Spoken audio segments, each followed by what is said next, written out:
समजा मी तुम्हाला सांगितलं की दररोज फक्त 1% बदल केल्याने तुमचं संपूर्ण आयुष्य बदलू शकतं. ऐकायला छोटं वाटतं, पण हाच छोटा बदल काही महिन्यांनी मोठं यश तयार करू शकतो. आपण सगळे आयुष्यात मोठे गोल्स ठेवतो, पण अनेकदा ते पूर्ण होत नाहीत.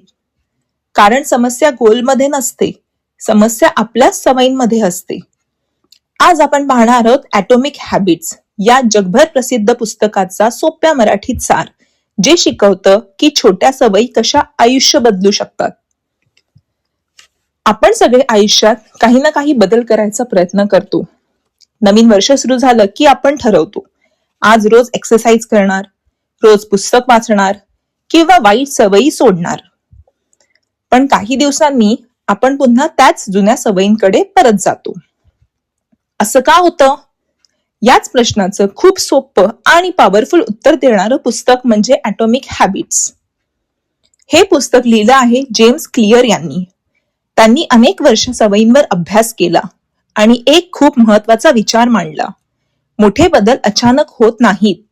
आपल्या रोजच्या छोट्या सवयी हळूहळू आपल्या आयुष्याचा मार्ग बदलतात. आज जे तुम्ही करता तेच उद्या तुमचं आयुष्य बनवत असतं. या पुस्तकात एक सुंदर कल्पना सांगितली आहे. दररोज फक्त 1% सुधारणा करा. फक्त थोडंसं चांगलं करा. कारण छोट्या सुधारणा हळूहळू मोठा परिणाम देतात.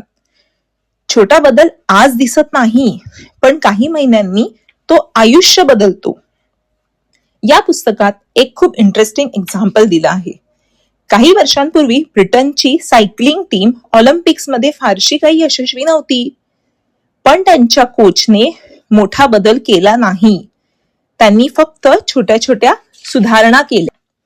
सायकल सीट सुधारली, डाएट सुधारला, ट्रेनिंग एन्व्हायरमेंट सुधारलं आणि काही वर्षांनी त्याच टीमने ऑलिम्पिकमध्ये अनेक गोल्ड मेडल्स जिंकले. छोट्या सुधारणा मिळून मोठं यश तयार होतं, हे असंच. आता लेखक अजून एक महत्वाची गोष्ट सांगतो. आपण गोल्स बदलायचा प्रयत्न करतो, पण खरी गरज असते आयडेंटिटी बदलायची. तुम्ही जे करता ते तुमच्या ओळखीवर अवलंबून असतं. आता उदाहरणार्थ, जर तुम्ही म्हणत असाल मी पुस्तक वाचण्याचा प्रयत्न करतो, तर ती सवय टिकत नाही. पण जर तुम्ही म्हणाल मी रीडर आहे, तर तुमचं बिहेवियर हळूहळू बदलायला सुरुवात होते. आपण गोल अचीव करत नाहीत, आपण आपली आयडेंटिटी जगतो. आयडेंटिटी जगली की गोल आपोआप अचीव व्हायला सुरुवात होते. आता एक महत्वाची गोष्ट अजून समजून घेऊया. आपली प्रत्येक सवय ही 4 टप्प्यांमध्ये तयार होते. क्यू, क्रेविंग, रिस्पॉन्स आणि रिवॉर्ड. रिवॉर्ड मिळाला की मेंदू ती सवय पुन्हा तयार करायला होतो. एकदा पहिला नंबर आला की आपण म्हणतो की पुन्हा पुन्हा आपला नंबर आला पाहिजे.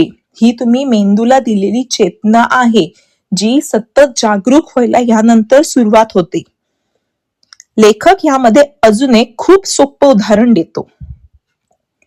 समजा एक विमान लॉस एंजेलिस वरून न्यूयॉर्कला जात आहे. तर त्याचा डायरेक्शन फक्त काही जर डिग्री बदलला, तर ते न्यूयॉर्क ऐवजी दुसऱ्या शहरात जाऊन पोहोचतं. छोटा बदल आहे, पण डेस्टिनेशन संपूर्ण बदलतं. आपल्या सवयींसोबतही असंच होतं. छोटा बदल करायचंय आणि आपलं डेस्टिनेशन पूर्णतः बदलायचंय. अजून लेखक एक महत्वाची गोष्ट सांगतो.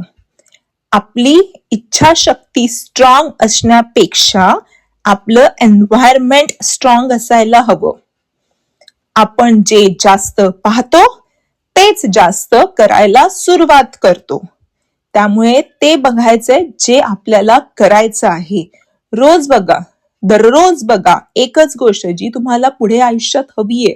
रोज बघायला सुरुवात केली, ती आत्मसात होणार आणि ती तुमच्या समोर कधी तुमची झालेली असणार तुम्हाला कळणारही नाही.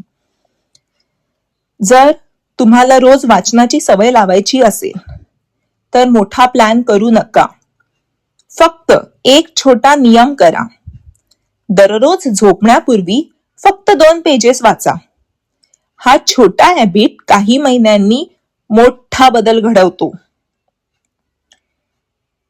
या पुस्तकाचं सार अगदी सोपं आहे. मोठे बदल करण्यासाठी मोठी क्रांती करायची गरज नाही. दररोजच्या छोट्या सवयी सुधारा.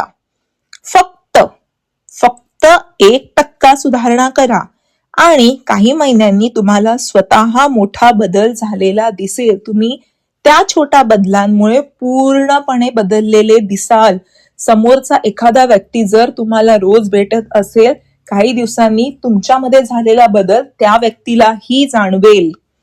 असेच तो मोठा बदल पाहायचा असेल तर आज सुरुवात करा. 1% सुधारणा केली की 37% सुधारणा व्हायला वेळ लागत नाही. वर्षभरात तुम्ही पुन्हा पूर्णपणे बदललेले असाल. हे आहे ॲटॉमिक हॅबिट्स. पुन्हा भेटूयात एका नवीन पुस्तकाच्या सारासोबत. तोपर्यंत वाचा कमी पण शिका जास्त.